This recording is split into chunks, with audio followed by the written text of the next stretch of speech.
What is up, everybody? Welcome to the Burndown YouTube channel. Figured I'd give you a header update and kind of show you guys, for those of you that are never going to build headers or wondering how people stick them together. I was wondering the same thing because this is my first rodeo, but I've got this one done. I think I shared this with you guys last time, right? So we did this one, and then I made a couple adjustments on some of the welding. Actually just to the machine and the way that I'm doing things to hopefully make it look a little bit better. So it seems to have helped a bit, but again, amateur rodeo hour. So here are my tubes, right?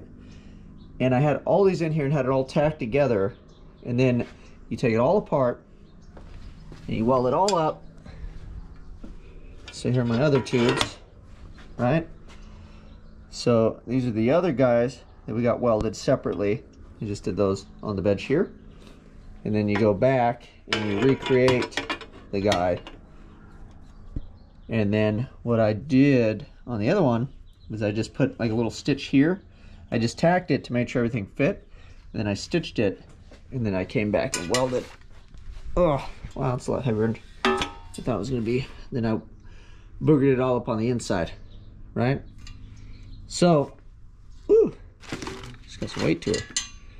Now that is what we'll do here, but I wanted to share it with you because some of these welds, you're like, how would you weld the back of this, you know, when it's stuffed against that? Well, that's how you do it. You put it all together, you take it all apart, and then you put it all back together. So it makes sense why like a custom header set, aside from all of the time, the fab time to come up with the idea, you get to break it all down and stick it all back together again. So yeah, it's kind of a pain. And then I've got, ooh, I'll show you these pieces. Went back over to JMD tubes. Woo, look at this spicy meatball.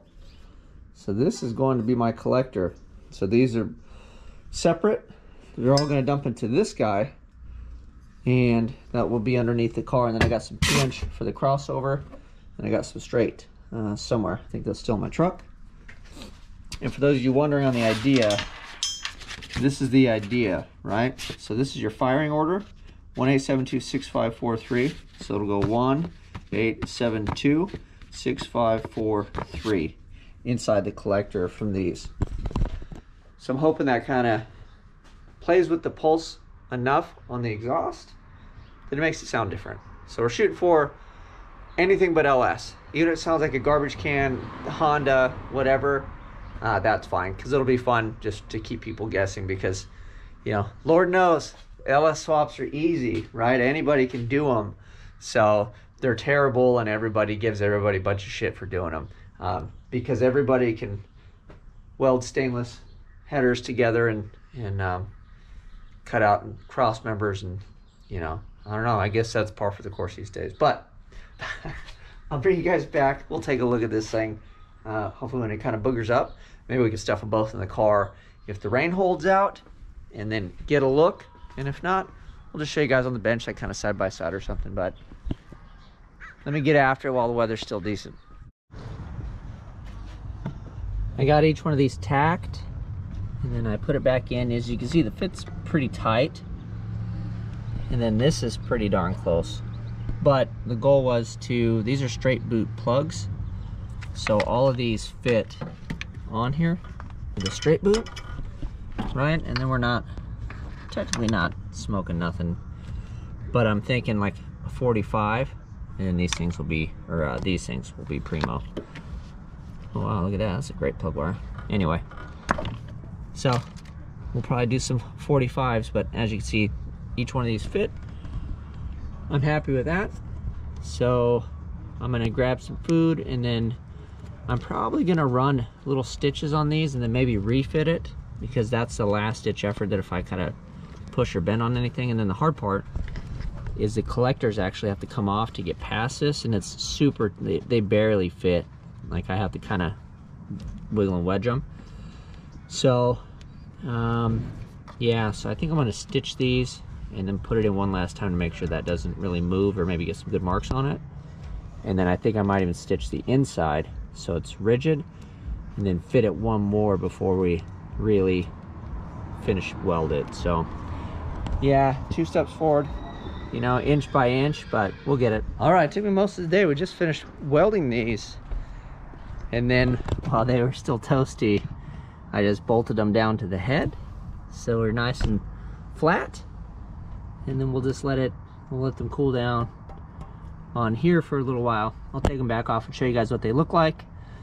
I got the inside, like I said, I stitched the top and then welded around on the inside. So we've got room here, got a little room to spare there. This will probably get swapped out for like a regular universal because it's a rag joint. So this will be a little bit better, I would imagine, because we're not going to have this guy there. And again, all the plugs look decent. So let me do this. I don't know if we showed you last time, but I will stuff the other header on and we can kind of give it a look. I don't have anything down there right now, so we stuff the other one in and then we can kind of see what it's gonna look like. I went and got a few bolts and installed the passenger side one, which I'm still happy with. It's funny, this tube ended up being up top like that to clear the suspension, because I had it, if you have it a bit lower, I had it kind of different. I didn't want this to come up and hit it, so we tucked it in kind of over the top of that one, but you still need room for plugs. So that's what kind of dictated the shape of that one. And all in all, I think it looks pretty good. Luckily with the hood here, you won't see stuff because nothing's symmetrical. Not that it would be, but if you're like me, you're like, why is that pipe there? And you know, I don't know, things drive me insane. But I don't know if you guys have noticed over the course of the build, but this engine is, it's not like it's terribly far, but this thing's so damn wide that it seems far. And I'll show you, here's the telltale. See that offset there? This one goes straight down. So they offset this motor pretty good to this side, although we're pretty centered in the tunnel. But that was room for steering and everything else. But luckily, it made that header tight, but it opened up underneath. So underneath between the transmission and the frame down there, we got a pretty good area. So that's where we're gonna sneak that 4-to-1 in, and then I have to bring pipes from the driver's side over, and then these ones over, so they'll kind of cross over again, so we get that firing order in the collector that we're looking for, and hopefully that facilitates a somewhat unique sound. So that's kind of what we're looking for. That's the whole premise of this. We can all laugh together when I fired up the first time and it still just sounds like a normal LS, but all in all, the process was fun. I learned a bunch on the stainless. Namely, I never give it enough gas. So I did get, like I showed you guys, I got a new lens, a little bigger gas lens, and the bigger glove, and then mainly just crank the air gun up and watch your bottle pressure drop and watch money go out the window. But it was fun. Got this thing bolted down for it to cool off. We just jammed it in there after it was still kind of hot when I was welding. So let me give it a break. We'll cool it down. We can throw it on the bench. We'll show you what it kind of looked like close up for those of you guys that are wondering. And that's it. We'll get this thing wrapped. Figured I'd give you guys a better look at it. I couldn't say that I'm not proud of this thing, considering it's the second header I built, because I've only done the one pair. The welding inside gets tricky, but all in all, it's really time consuming. And here are all the other welds. And then these are slip fits. So this thing is like 99% done, 98. I think we'll end up using springs. I have springs there, or I'll do some sort of bolt-in tabs. This side's pretty clustered, so I'm leaving these kind of slip fit for now. And then when we jack the front up and I start on the crossover, we'll lay underneath. But if I can put the springs on it, we'll probably just run the springs here. I don't know. I think I have room on this one that I can do. I'd like to do all 4, because I think the majority of the weight's going to kind of come on this one. As for this guy over here, only has the 2 springs on it. Back here, because I can access these with it in the vehicle. Back here, again, I'd have to kind of lay underneath. And then here's all the boogers we made on the bottom of this one. So that is it. I'm pretty stoked on it, considering I haven't really ever built headers before. So I don't think it's too bad for a first try, and I learned a lot. Someday if we try to make more power with the boom or whatever, at least I have a little experience if we wanted to go that route. Or if we get froggy with another project one day. So that is it. I hope you guys kind of enjoyed. If you have any questions on this stuff, let me know in the comment section, and I will try to get to them and answer them. You guys, I'm out.